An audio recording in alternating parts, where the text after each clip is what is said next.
अच्छा भैया, हम बिरहा लोक गीत गायक पप्पू यादव कैथी मार्कंडे महादेव वाराणसी की धरती से एक बहुत ही दर्दनाक बिरहा मीरा रोड आवारा स्टूडियो से आप लोग के बीच में पेश कर थी।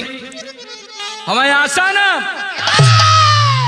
विश्वास हो कि जौन प्यार दुलार आशीर्वाद हर गीत के मिलल ये गीत के भी मिली। हाल ही में उत्तर प्रदेश की धरती मैनपुरी में 6 लाशें एक साथ शमशान घाट पे गई। आज ऐसी दर्द भरी कहानी लिखे हमारे आदरणीय श्री सुरेंद्रनाथ यादव गुरुजी। 4 लाइन भूमिका में कहना है मास्टर।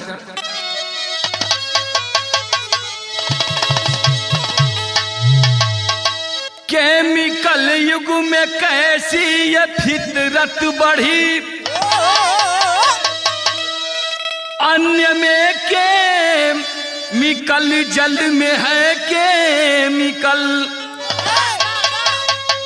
दूध में घुल गया है जहर रूप में, रस में भी मिल गया फल में है केमिकल, प्राणवायु में इसकी अधिकता बढ़ी, आसमा में भी है थल में है केमिकल। कवि सुरेंद्र लिखे हर जहन में बसा, तन में है मन में है कल में है केमिकल।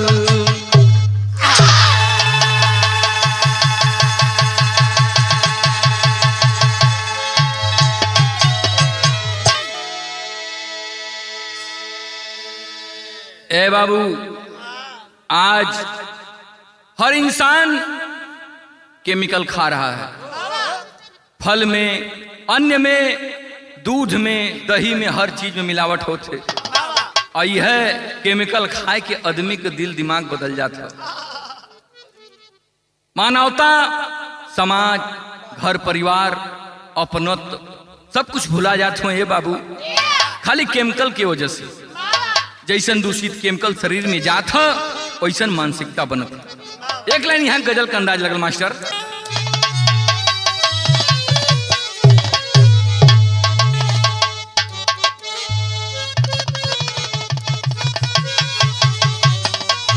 क्या बात है। कोई आशिक अपनी मासूका से कले गंगाधर भैया यह कहले कि अखिया लड़ल जब से, अखिया लड़ल जब से, दिल में करार नहीं खे। अखिया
तो गजल का अंदाज है बाबू, लेकिन सुरेंद्र गुरु जी बड़ी बढ़िया बात लिखलन समाज बदे।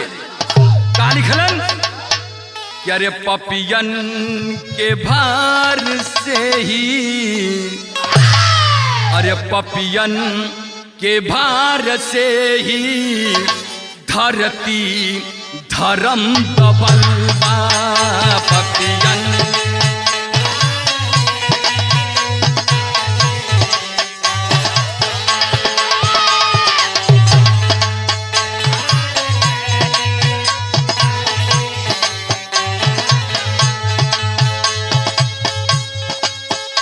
दिन धार भार के ही, दिन धार भार के ही नैया कहीं फसल बा।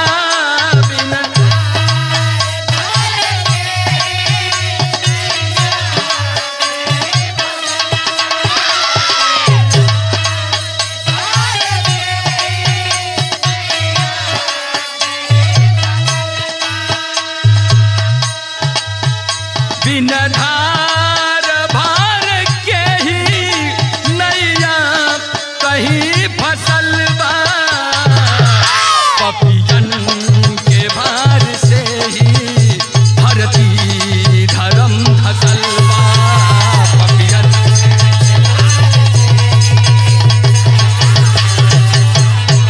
क्या बात है?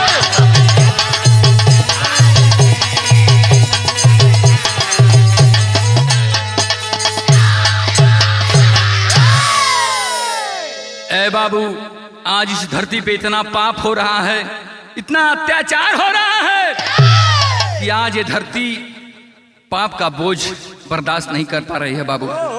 यही जन से कहानी की शुरुआत भइल मास्टर।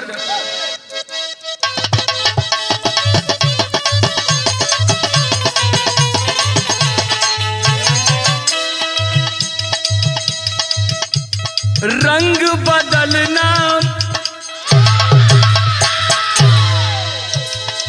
रंग बदलना तो है गिरगिटी पहचान सही, बदलता हर वक्त पर दिखता ना इंसान सही।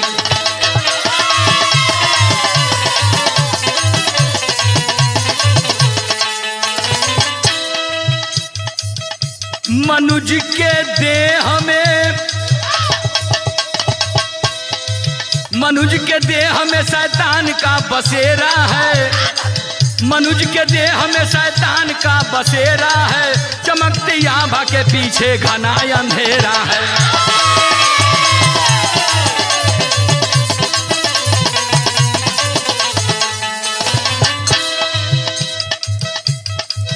अरसरा मैनपुर, अरसरा मैनपुर सुभाष जी निराले थे। कहानी कहाँ कहा? उत्तर प्रदेश की धरती मैनपुर, अरसरा गांव का रहने वाला सुभाष जी का नाम है। अरसरा मैनपुर सुभाष जी निराले थे, 3 बेटों के साथ बेटी को भी पाले थे। दिए शिक्षा सभी को बेटी का विवाह किए, दिए शिक्षा सभी को बेटी का विवाह किए। तभी बेटों को भी कमाने का उत्साह दिए। शिववीर बड़ा जिद यमवाली था, शिववीर बड़ा जिद यमवाली था, झगड़ता रोज सबसे हथियार बवाली था।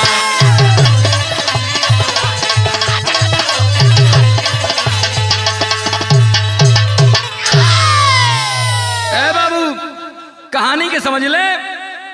उत्तर प्रदेश की धरती, जिला मैनपुर, मैनपुर जिला में किसनी थाना, किसनी थाना के अंतर्गत गांव का नाम अरसरा गोकुलपुर।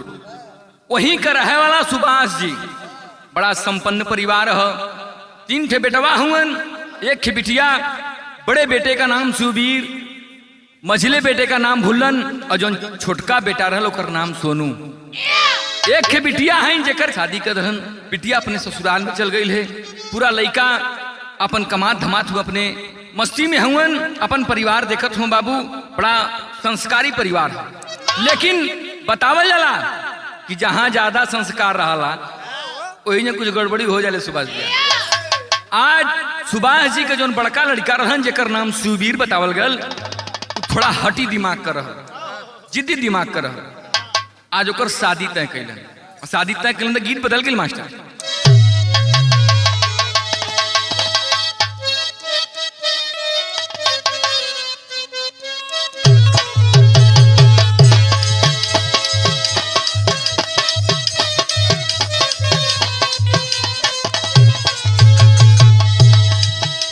सुभाष भैया कौनो दूल्हा अपने दुल्ही से कहलस कि जल्दी से तैयार हो जा, चले के कोनो फंक्शन में से ले चलब तो हम मार्कंडे जी का मेला घुमावे बदे। दुल्हिया के जल्दी जल्दी तैयार करे बदे कहत है, लेकिन आधा घंटा बीत गयल अब ही तैयार ना है। तब पूछत था का कहले,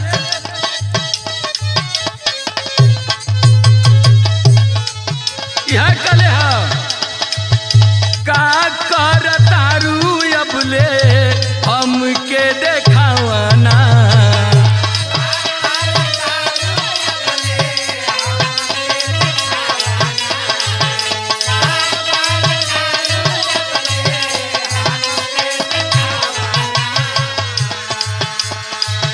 रूपवा से पर्दा तनी धनिया हटवाना,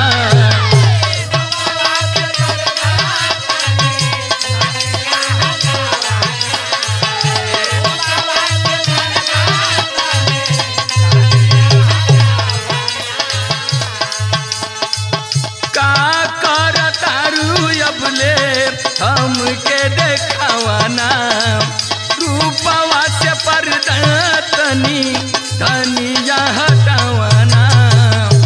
तो मेहरुआ बतौले हा माथे पर हम विद्या सटवली,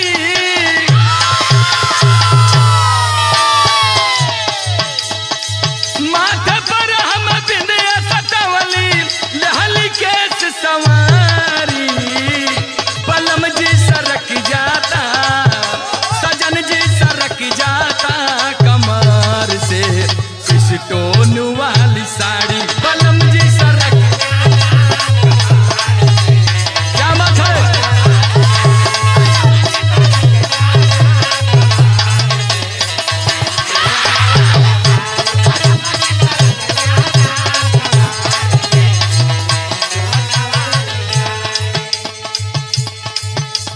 लेकिन भाव पर गौर करें बाबू, ये तो धुन तराना मौज बदे हो, लेकिन कहानी पर गौर करेंगे। लिखलन गुरुजी, शादिया रचाए बाबू बेटा शिववीर के,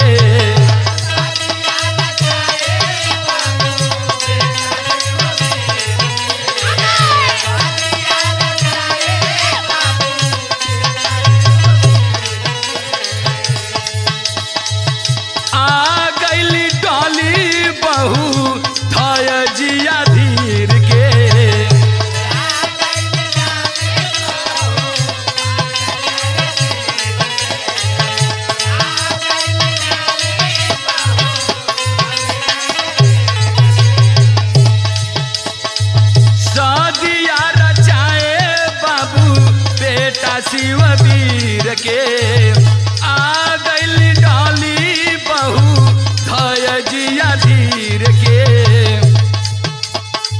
धीरे धीरे समय बीतल बा,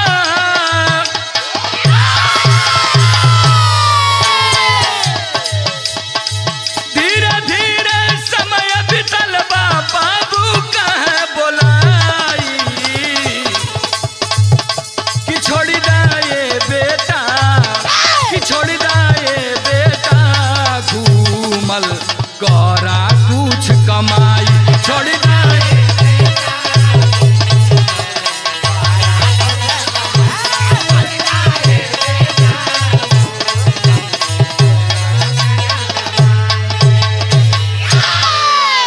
प्रमाण मिला बाबू। बहुत सुंदर दुल्हन जेकर की नाम डाली बतावल गल, शिववीर से शादी भइल, डाली बहू बन के ससुराल में अलिन, जिंदगी धीरे धीरे सुखमय कटत हो बाबू। लेकिन एक दिन सुभाष जी कहते हो कि सुबीर शादी हो गई, तुहार परिवार बढ़ी, अब कुछ कमा बचवा। अपन परिवार देखा, हाथ उठा दे इसके, हमारे पास कुछ पैसा कौड़ी है ना हो, कौन बिजनेस करी, कौन धंधा करी। तब बाबूजी कैले का नाम है, बाबू पैसा लगाए हो, फैक्स का धंधा कराए हो।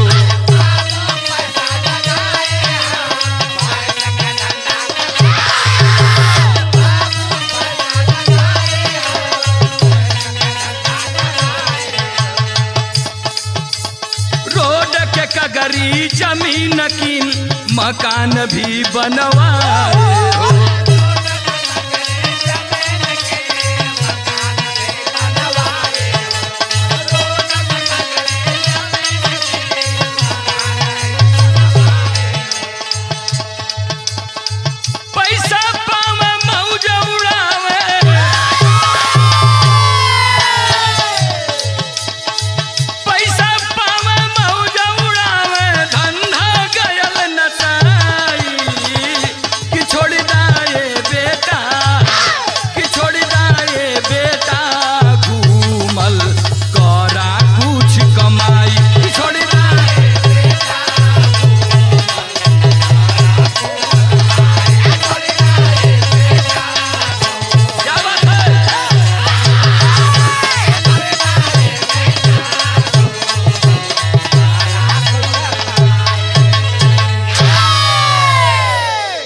प्रमाण मिला बाबू कि सुभाष जी शिविर बदे रोड के बगल में जमीन खरीदलन, वहां मकान बनवा करके बाबू फैक्स का धंधा करवौलन आपन पैसा लगा के।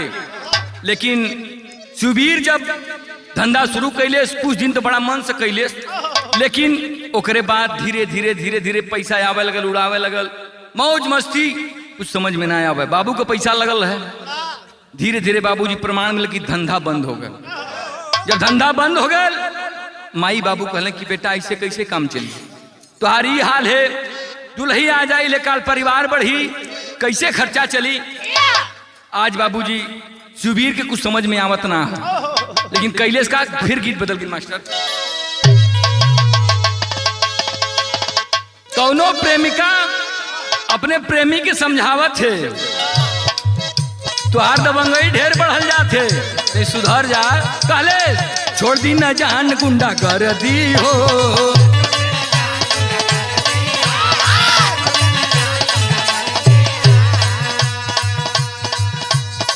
पहली न यार मिकवर दी हो,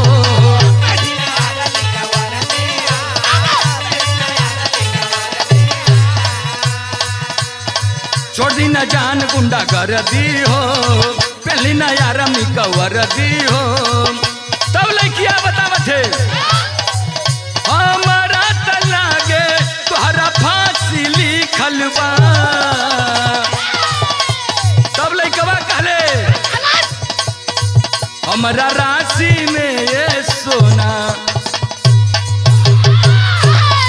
हमारा राशि में ये सोना बदमाशी लिखल बा।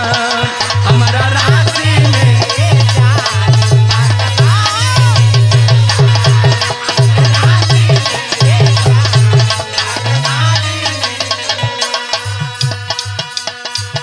इधर गीत का लाइन है, लेकिन भाव लिख रहा कवि जी का, डूब गईल पैसा या नारी में,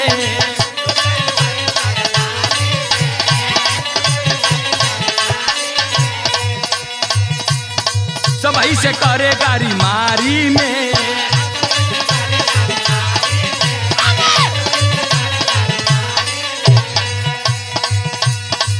जीजा जी से लेहल पैसा उहो डुबाइल बा। जीजा जी से लेहल पैसा उहो डुबाइल बा। बाबू माई समझावे घरवा छोड़ पर आइल बा।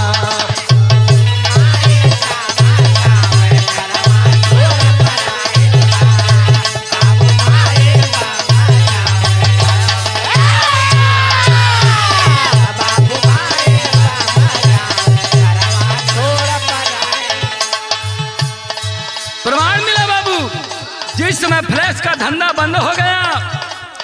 माई बाबू जब दबाव डाल लगन कि बेटवा कमा, कुछ समझ में ना आवत था, तो अपने बहनोई जेकर की नाम सौरभ बतावल गल, उनसे कॉलेज की जीजा अगर हमके कुछ पैसा दे देता तो कोनो धंधा बिजनेस करी कमा के आपके दे दे।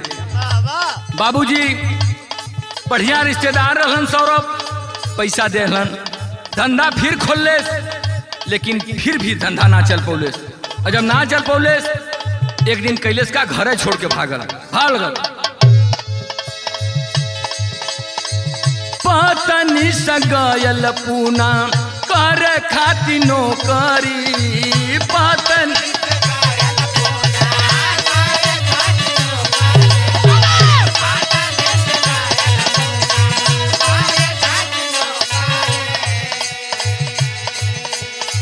मारे गाड़ी आवे बहू के बाटे बहुत रगरी।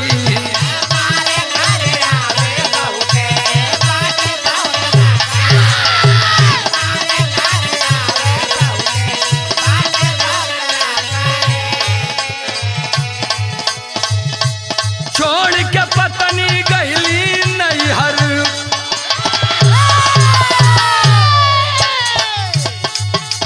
छोड़ के पत्नी गईली नैहर, जान पे आइल बा बाबू माई समझावे, घरवा छोड़ पर आइल बा बाबू माई।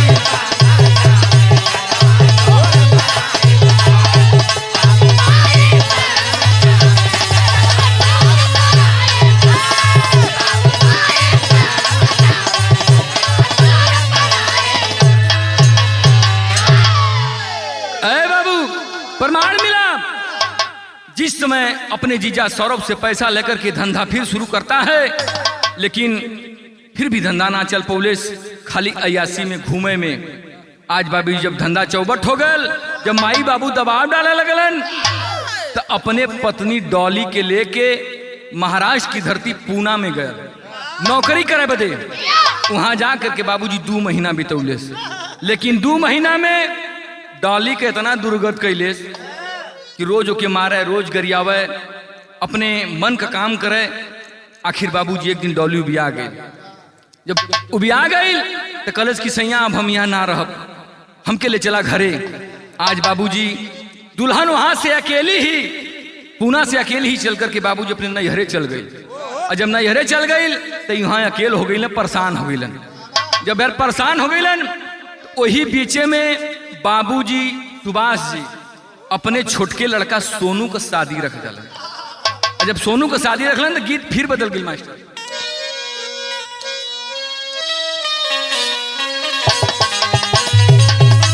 क्या बात है,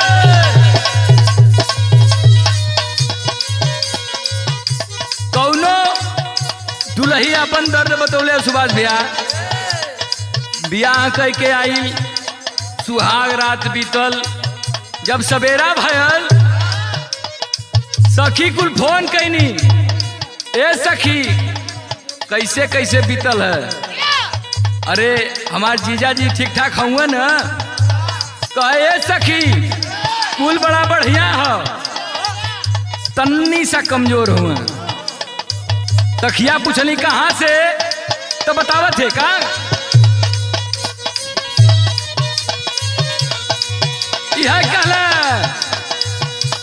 सुखल बीतल रात गरदा उड़ाला,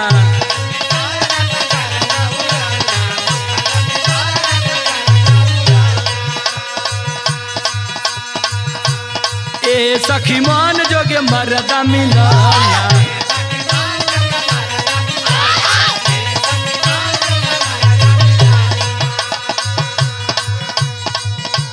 सुखल बीतल रात गरदा उड़ाला, ए सखी मान जोगे मरदा मिलाला। घुंघटाही में कैलस बिहाने,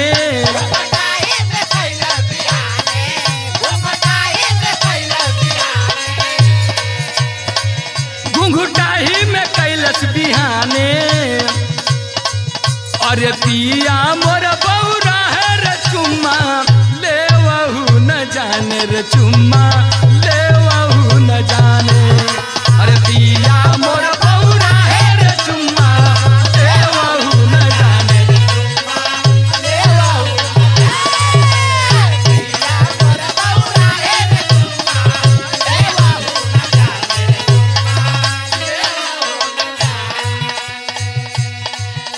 यही तो गीत का लाइन है।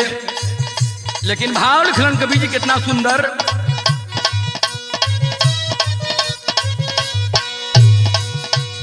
पड़ल बियाह जब छोटका बीरान के,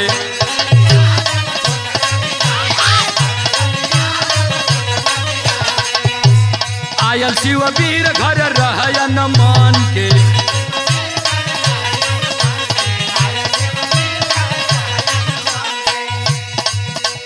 पड़ल बियाह जब छोटका बीरान के, आयल शिव वीर घर रह न मान के, प्रेम सबसे लगावे धाधा के,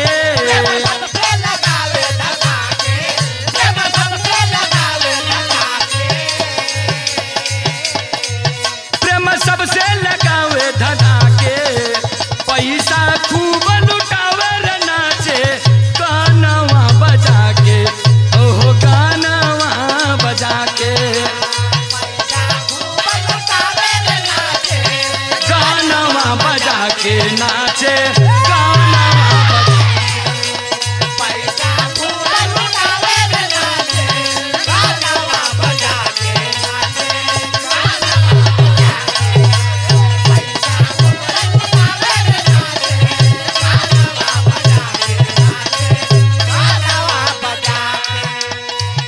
जवने दिन आइल रहे नई की दुल्हीन हो,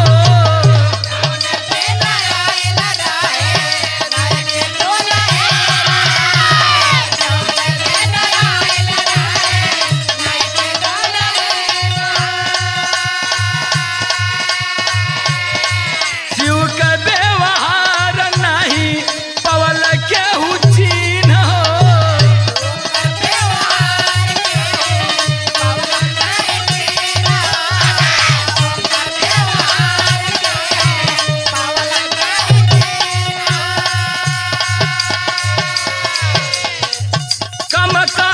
योजना बना के,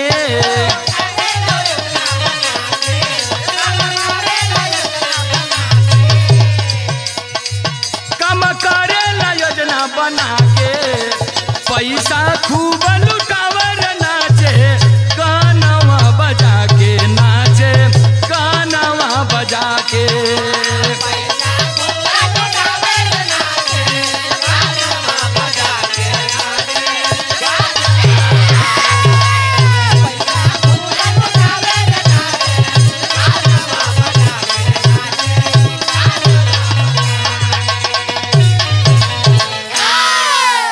प्रमाण मिला बाबू।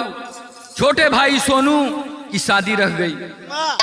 शादी बड़ी धूमधाम से, सोनू का शादी भइल सोनी नाम के लड़की से। बड़े हर्ष उल्लास से सोनी दुल्हन बन के अलिन सुभाष जी के बहू बन के अपने ससुराल में। लेकिन बाबूजी इधर शिववीर न केव से ज्यादा बोले न केव से चाले, अपने मनमे में मगन रहे। आज बाबूजी खूब शादी में नाचत गावत ह, लेकिन क्यों से दिल से बोलत ना है और क्यों समझ भी ना पावत कि दिल में का चलत है। लेकिन बाबूजी जौने समय शादी भइल सोनी दुल्हन बन के ससुराल में अली, वही दिन रात के एक कांड हो गल। कांड भैल का मास्टर टेरिम भाव लगल।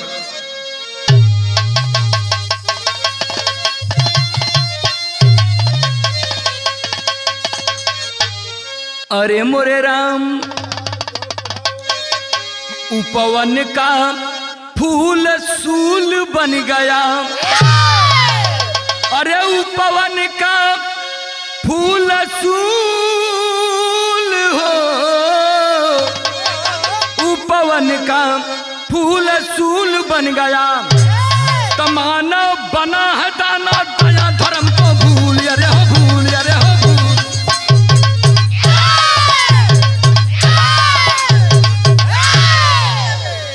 मानव बना है दानव दया धर्म को भूल, उपवन का फूल सूल बन गया। आज बाबू पूरा घर परिवार गांव घर सब बड़ा खुश हो। शादी के जश्न में नई नई दुल्हन आई लहीन, लेकिन भैल का मास्टर विदेशिया के अंदर भाव।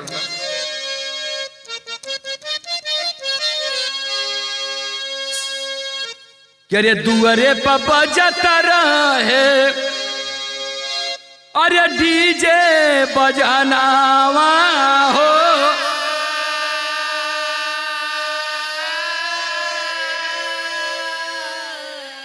अरे नाच गावे झूमे सब कई के भोजना।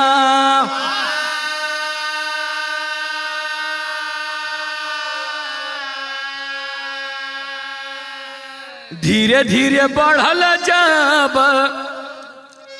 राती के पहरावा हो,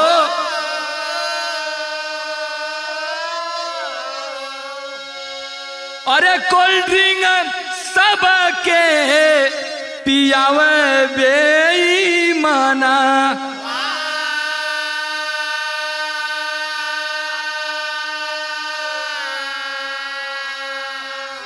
कि सब ही ढिलाई गईल, नासा सबके छाई गईल।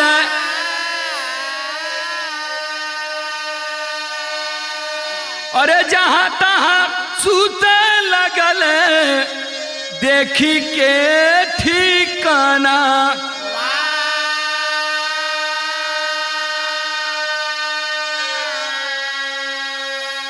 अरे तो फरसा उठा के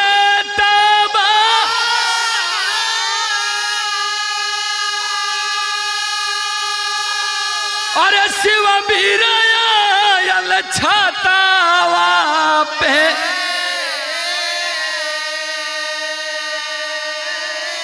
अरे जहां नहीं की दुल्हन साथे सुतल बा बीराना।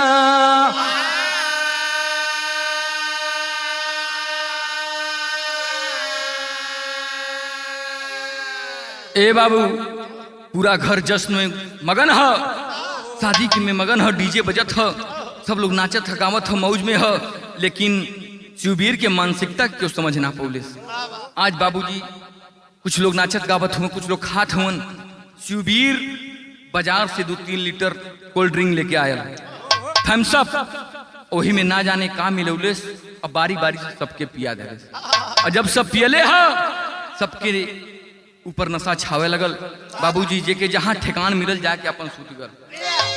लेकिन छोटा भाई सोनू जिसकी शादी थी और उसकी पत्नी सोनी, ये दोनों जन छत पर चले गए।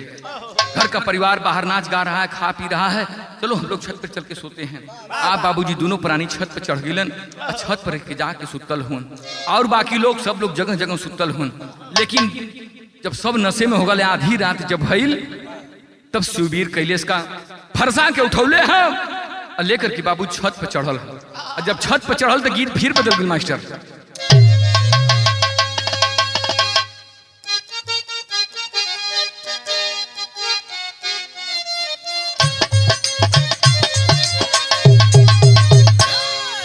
वह गीत का लाइन है कि चला चली धान रोप धनिया,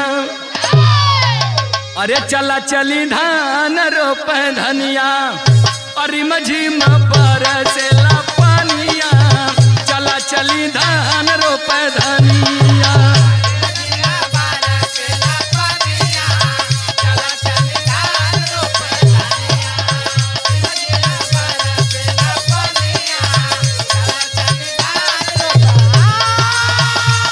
क्या बात है।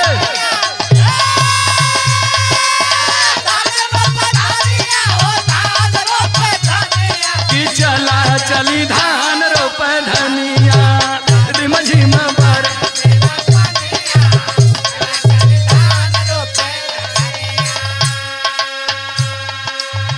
लेकिन बाबू आज शिवबीर फरसा उठाता है और लेकर के छत पर चढ़ल हो। जब छत पर चढ़ल तो कैलेश का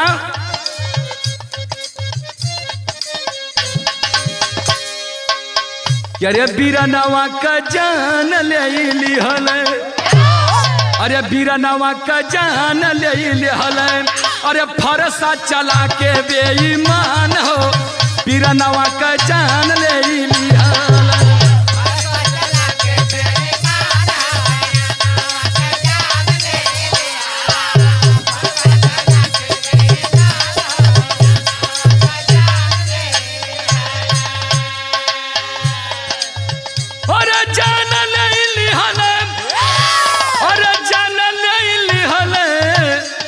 बीरनवा का जान ले लिहल, अरे तो उठी गईली दुलही न दान होती रनवा का जान ले लिहाल।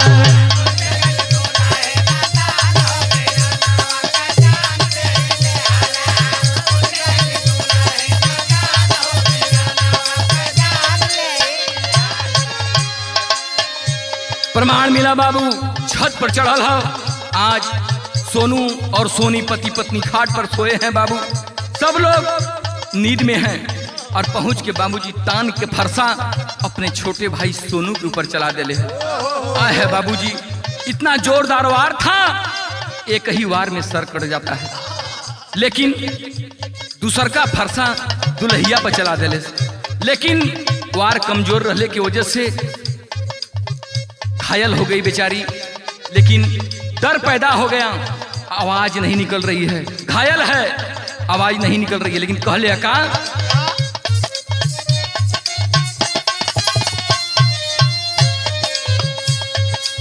रोकल चाहे सोनी वार किया भरपूर हो।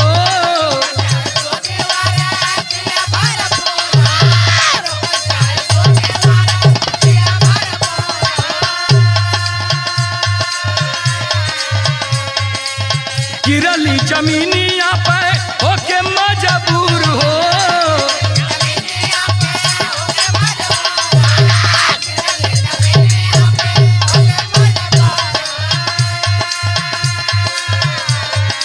और गिरली जमीनिया पे होके मजबूर हो कि बीरना का जान ले लिहाल, बीरना का जान ले लिहाल। सूझ नहीं घर या न जान हो कि बीरना का जान ले लिहाल।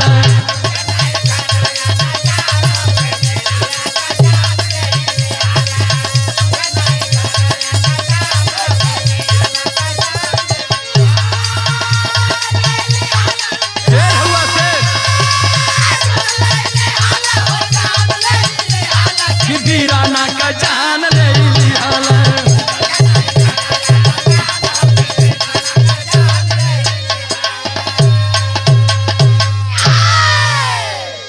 बाबू प्रमाण मिला, आधी रात को छत पे चढ़ गया, जोरदार वार किया अपने भाई सोनू के ऊपर। सोनू का बाबूजी गर्दन कटता है, मृत्यु हो जाती है उसकी। दूसरा फरसा चलाता है सोनी के ऊपर, लेकिन थोड़ा कमजोर वार था, आधा ही कटा है गर्दन सोनी का, तड़प रही है। देखो थी कि अरे हमार बड़का भैया, हमार भसुर हमन के मारत हूँ, आखिर काहे मारत हूँ भैया? अभी तो हम आज नया आइली है, कमन गलती कर दिली भैया? रोवत थे, लेकिन वह निर्दयी जरा भी उसको रहम नहीं आ रहा है, दोबारा उसको मारना चाह रहा है। लेकिन तब तक एक बात और कह दुल्हिया काकर समाचार गीत बदल गई।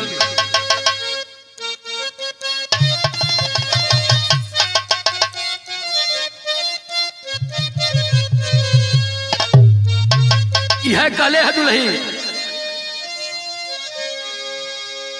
बड़ी सुंदर बात लिखलन गुरुजी बिरहा के भाव में। दुल्हिया कलश करे भैया तू हमार भसुर हुआ, बड़का भाई हुआ, काहे मारत हुआ मन, का कैली है? रोत है, कहत का कि अरे बड़का भैया हो, कि अरे बड़का भैया हो, अरे मुअल सजनवा लेला हमरो जान, बड़का भैया हो।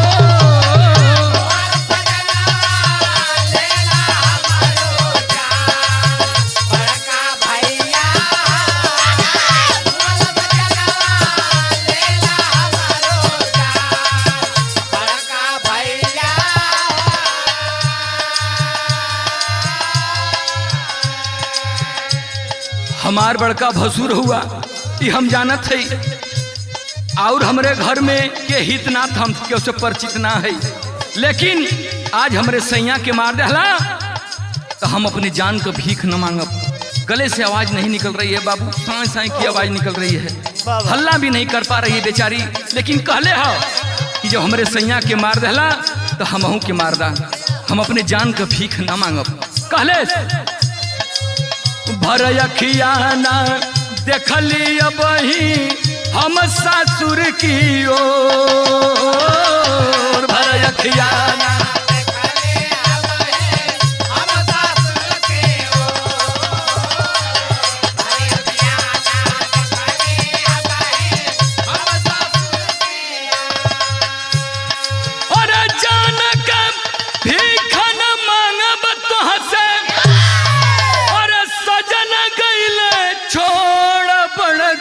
भैया कि बड़का भैया दुष्ट निशाचर हुआ तू शैतान बड़का भैया हो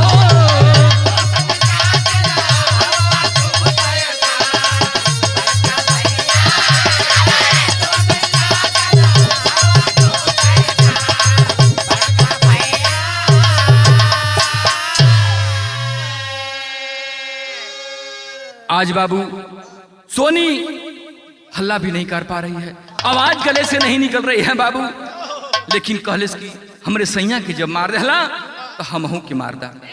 जब हमार सुहागे उजड़ गल अब वहीं अच्छे ढंग से तुहार घर भी ना देखले रही है कि घर का दरवाजा को न्योर आज सुहाग सेच पाओ हमरे पति का हत्या कर देला तो हमहू के मुआदा भैया हमके जिन छोड़ा।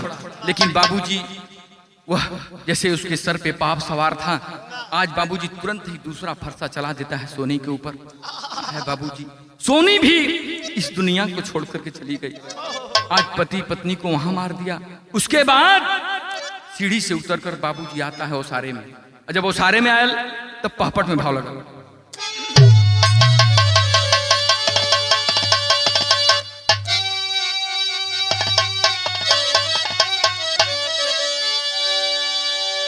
अरे किया नदानी घर का बड़ा का भाई बनल कसाई बाम, और दुल्हन को भी दिया नीच मुआई बनल कसाई बाम।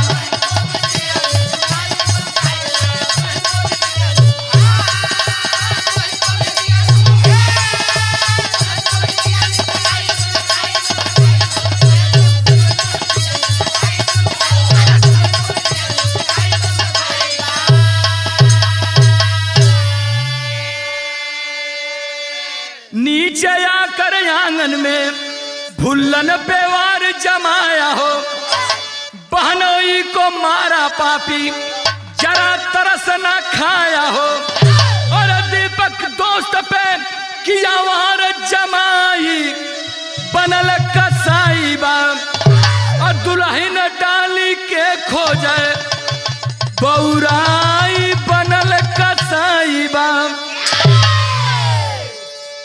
प्रमाण मिला बाबू, ऊपर छत पे दोनों पति पत्नी की हत्या कर दिया। उसके बाद ओसारा में आयल छोटका भाई भुल्लन ओसारा में सुतल हुन। आज बाबूजी उनके ऊपर भी तान के फरसा मरले हो। आज बाबूजी वो भी दुनिया के छोड़ के चल गए। आज भुल्लन के मरले के बाद बगल वाले खाट पर बहनोई सुतल हुन सौरभ, आज उनके पास पहुंचल हो। आज बाबूजी नशे के हालत में सब सुतल हो। आज उनके ऊपर भी तान के फरसा मरले है भैया। आज वो भी बेचारू ये दुनिया के छोड़ के चल गई। आज उनका भी सर कटल है बाबू, ये दुनिया के छोड़ के चल गई। उसके बाद भुल्लन का एक दोस्त जिसका नाम दीपक बताया गया शादी में आया, लेकिन वो बगल में सुतल है। आज बाबूजी जा करके चौथका वार दीपक के ऊपर कैले। बाबूजी दीपक का भी सर कट गया। आज वो भी दुनिया को छोड़ के चला गया। और बाद वो सारा से निकल के जब अंगना में गया तो अपने डॉली दुल्हन के खोजे लगल कि कहाँ है हमारी दुल्हन। मामी सुषमा और पत्नी डॉली एक जगह सुतल है। जा करके बाबूजी पत्नी के ऊपर फरसा चलौले है, लेकिन सही ढंग से लगल ना फरसा, घायल हो जाती है पत्नी। तब तक नींद खुल गई। तब तक मामी सुषमा जो रहलीन ए बाबूजी हल्ला करे लगली। तब तक पत्नी के छोड़ के मामी के ऊपर भी फरसा तान दिले। लेकिन सुषमा हल्ला करे लगली कि जल्दी से केहू जने आवा, ताजी हमन के जान से मारल चाहत हो। तब तक बाबूजी पहरमा सुतल रहलन सुभाष बाबूजी। उनके कान में आवाज गई, हड़बड़ा के उठल भाग के घरे के अंदर गईले, देखत हो तो खूने खून पसरल है। आहे बाबूजी व्याकुल हो गईले, घबरा गईले, कुछ समझ में ना आवता कि आखिर कैलस के। लेकिन तब तक मामी, अरे बाबूजी शिव बीरवा पगलायल है, सबके जान से मारल चाहत। आज बाबूजी तुरंत सुभाष जी ललकारत हुए कि सब जने जुटा, हमारे घरे में बड़ा अनर्थ हो गल है। जब हल्ला सुनले है, शिवबीर अंगना में से दौड़ के ओसारा में आयल, कट्टा रखल निकाल के बाबूजी के सटा दिले। जब सटौले है तो बाबूजी भी अवाक हो गए, सोचल कि हो सकला इसमें एक ऊपर पाप सवार है, मार दे। लेकिन बाबूजी वहां से, बाबूजी कुछ बोलल ना, वहां से निकल के भाग के घरे के पिछवाड़े गए। सोचलस कि आज हमके सब मार दे, आज अनर्थ कर दिले ही। लेकिन देखें, बतावल जाला कि विनाश काले विपरीत बुद्धि। घरे के पिछवाड़े गए, मारे हदस के मारे वह कट्टा निकाल के बाबूजी अपने माथे पर लगा के अपने आप भी गोली मार ले। अपने आप गोली मार करके बाबूजी वही पिछवाड़े गिर गल, दम के तोड़ दिले। लेकिन तब तक पूरे गांव में हल्ला मच गल, चीख चित्कार होए लगल। ये भी घरे में जाए पूरा खून खून। कुछ लोग छते पर गईले, देखे पति पत्नी दोनों काटल हो। आए है बाबूजी, चारों तरफ लाश का मंजर। अगर हल्लुक पात्र दिल वाला अगर देखिए तो हार्ट अटैक आ जाए, ऐसा वहां का मंजर हो गल रहे बाबू। लेकिन जब आत्महत्या कर ले तो सुभाष भी रोवत हुए कि आज कौने जन्म का पाप भगवान हमारे ऊपर डले हुए। लेकिन कैसे मास्टर का नाम है आल्हा के अंदर।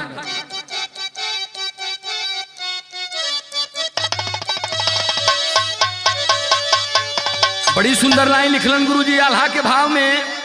आज समाज हमारे भटक गयल हो, दूषित भोजन कई के मानसिकता बदल गई है, मानसिकता भी दूषित हो गई। गंगाधर भैया का नाम है कैसे,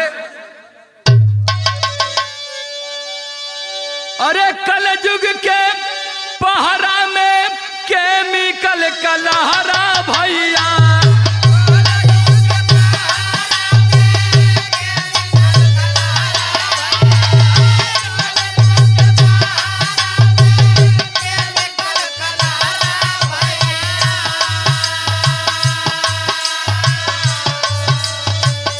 बुद्धिया विवेक सब कर गइल बा माराया।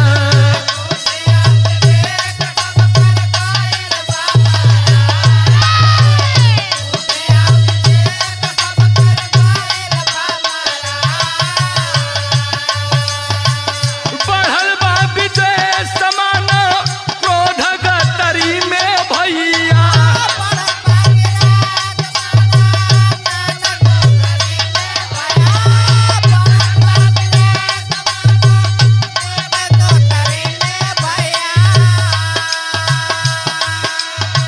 छने हर साल छन जाल गुसिया।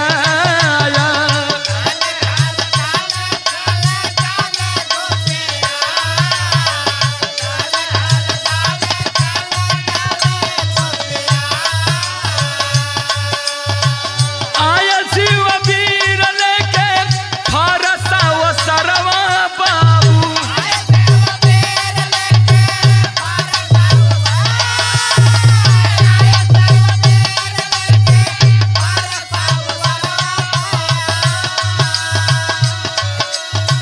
दूल्ही पे अपने हो दिया है चलाया।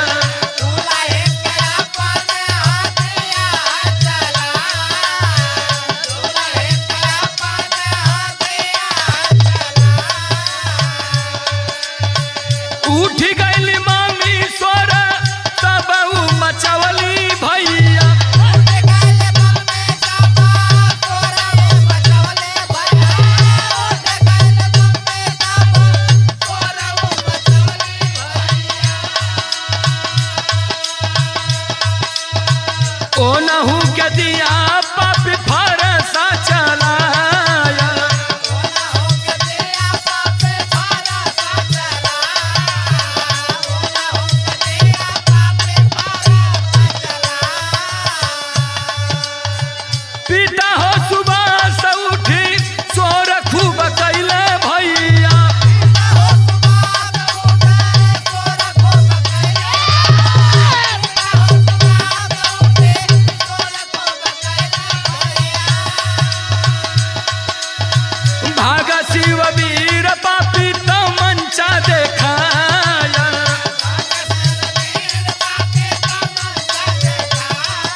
प्रमाण मिला बाबू।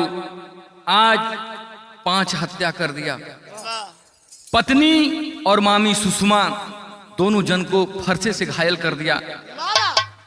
लोग आके देखलन कि पत्नी डॉली और मामी सुषमा जो रहलिन, ये दोनों जने के शरीर में सांस आवत है।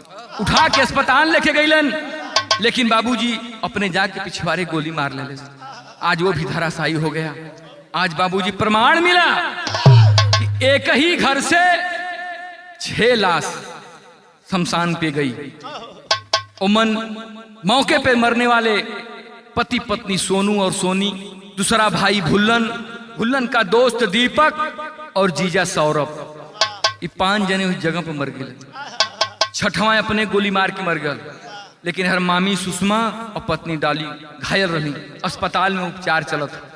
आज बाबूजी क्या दिमाग में मानसिकता हो गई, क्या बात थी, कोई समझ नहीं पाया। कुछ लोग बताते हैं कि शिववीर के ऊपर बहुत ज्यादा कर्ज था, घर से पैसे की मांग कर रहा था, घर वाले शादी फान दिए थे, पैसा नहीं दिए, इस गुस्से में सबको मार दिया वो। कुछ लोग कहते हैं कि घर के अंदर कुछ गलत चीज देख लिया था, इसलिए नरसंहार कर दिया। लेकिन अगर कुछ गलत देखा है तो जो गलत कर रहे हैं उनको टारगेट करो, पूरे परिवार को मारने की क्या जरूरत है। आज बाबूजी सर पे पाप सवार था, सबको मार दिया और अपने भी दुनिया से चला गया। लेकिन आज बाबूजी रोवत हुए, अब क्या करे सहारे। 3 ठे लड़का, तीनों मर गिलन। बिटिया का सुहाग उजड़ गल, अब क्या करे सहारे ही बुढ़ौती बीती। कहना में खड़ी के अंदर भाग।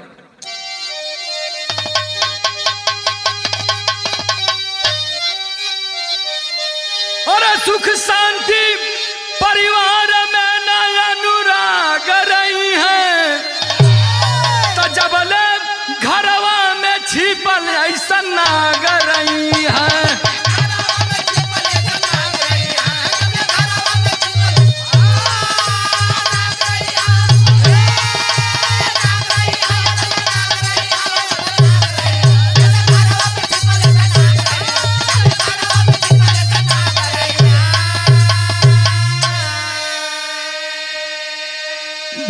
भयो के मारा छीना बहिन के सिंदूर हो, और जमन बहन कैले रहली मदद भरपूर हो।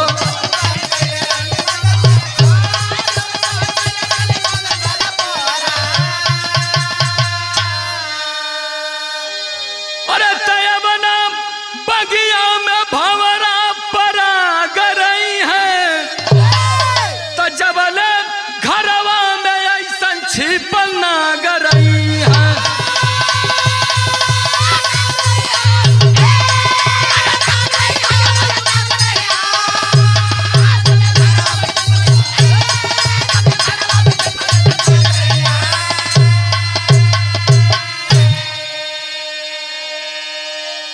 ए बाबू, चाहे कितना ही संस्कारी परिवार हो, लेकिन अगर घरे में एक अगर गड़बड़ निकल गल तो पूरे परिवार के नष्ट कर देला। कहना हम कैसे। सुंदर गुरुजी बड़ी ऊंची बात लिखलन समाज बदे कि पैसा के खातिर बढ़ल जात बा विद्वेष हो, और घरे घरे देखा फैलल बहुत कलेश हो।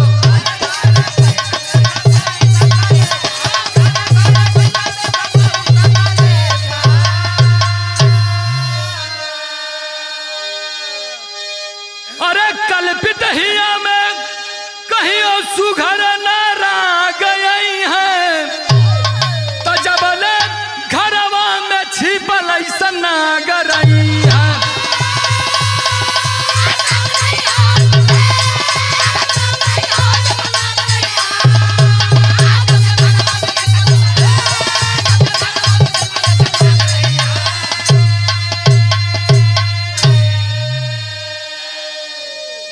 प्रमाण है बाबू, जब तक ऐसे लोग घरे में कखे निकल जाए हैं, हर घरवे में मिल जाए, अगर 4 ठे सही हो देखे गड़बड़ जरूर रहे। लेकिन ये तो हद कर दिया शिववीर, पूरे परिवार को तबाह कर दिया। आज बाबूजी बुढ़ौती में सुभाष जी रोवत हुए, के सहारे हमारी जिंदगी बीती, लेकिन अब भगवान के सहारे जिंदगी है। आखिरी भाव लगा। गुरु बिहारी गणेश रामलाल धरा है कापी, राधे श्याम कहे रामधार, अरे मुई है कहिया पापी हो।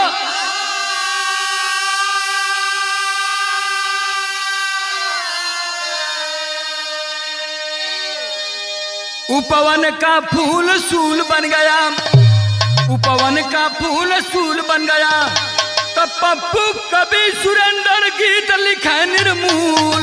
उपवन का फूल